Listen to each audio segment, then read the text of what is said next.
Solo travelling এর যাত্রা এক নতুন চ্যাপ্টার আজকে শুরু করতে চলেছি। ঘড়ির কাঁটায় এখন 4:40 আর আর 10 মিনিটের মধ্যেই এই ট্রেন ছেড়ে দেবে। আমি দাঁড়িয়ে আছি এখন 12301 রাজধানী এক্সপ্রেস, যেটা আমাদেরকে পৌঁছে দেবে একদম সোজা নিউ দিল্লি। তো 17 ঘন্টার এই জার্নি হতে চলেছে, এবি এক্সাইটেড। তো এবার আমার ট্রেকিংটা হচ্ছে কেদার কণ্ঠ, যেখানে প্রচুর বরফ পড়ে। তো দেখা যাক কিরকম হয় এই জার্নি, আর আপনাদেরকে আপডেট দেবো এই ট্রেনের পুরো ফেসিলিটির ব্যাপারে, যে 17 ঘন্টায় আমরা কি কি ফেসিলিটি পেতে চলেছি আর কত স্পিডে যাচ্ছে। তো সব ডিটেলস থাকছে আমার এই ভিডিওতে। তো চলুন একটা ট্রেনের ভেতরটা ঘুরে দেখা যাক।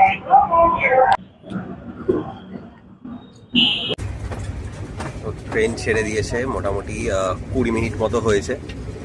বাইরে দেখতেই পাচ্ছেন ভালো স্পিডে যাচ্ছে। এইমাত্র চেক করলাম অ্যাপেতে, প্রায় 120 থেকে 130-এর মধ্যে দেখাচ্ছে। তো এই জলের বোতলটা ফার্স্ট আমরা পেলাম, যেটা আর কি রেলেরই জলের বোতল হয় সেরকম একটা। এই স্ন্যাক্সটা দেওয়া হলো, তো আপনাদেরকে একটু ডিটেলসে দেখাই এর মধ্যে কি কি আছে। এরকম একটা পিনাটসের প্যাকেট, সাথে আপনার আচ্ছা এটা হচ্ছে টি কিট। এটা সম্ভবত এটা কিছু বিস্কিট টাইপের মনে হচ্ছে। এটা একটা স্যান্ডউইচ, আর এটা হচ্ছে আপনার সম্পাপড়ি। তো এই জিনিসগুলো এইমাত্র প্রোভাইড করে গেল। এটা হচ্ছে ক্লিনিংটা চলছে, এটা একটা ভালো পয়েন্ট রাজধানীর জন্যে। রুটির পরে ভাতটা মোটামুটি এরকম রয়েছে, ডাল, চিকেন 2 পিস দিয়েছে, তো মোটামুটি কোয়ালিটি আর কি।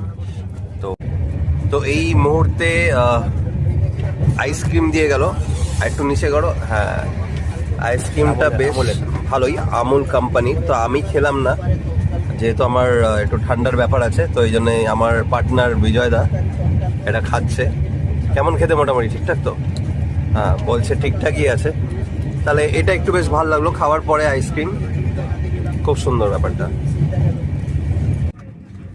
তো এই মুহূর্তে রাজধানী এক্সপ্রেস ছুটে চলেছে তিলক ব্রিজের ওপর দিয়ে, আর মাত্র 2টো স্টেশন বাকি আছে, আর মোটামুটি 15 মিনিট মতো সময় লাগবে। এখন বাজে 9:40, তো আর 15 মিনিটের মধ্যেই পৌঁছে যাবে একদম অন টাইমে। বলতে গেলে অন টাইমও নয়, 5 মিনিট আগেই পৌঁছে যাচ্ছে নিউ দিল্লি স্টেশনে।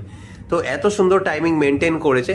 কিন্তু একটা কথা বলবো, যে কুয়াশা নেই বলেই এই টাইমিংটা মেনটেন হয়েছে। কুয়াশা থাকলে হয়তো লেট হতে পারতো, কিন্তু রাজধানী এক্সপ্রেস এক্স্যাক্টলি গ্রেট।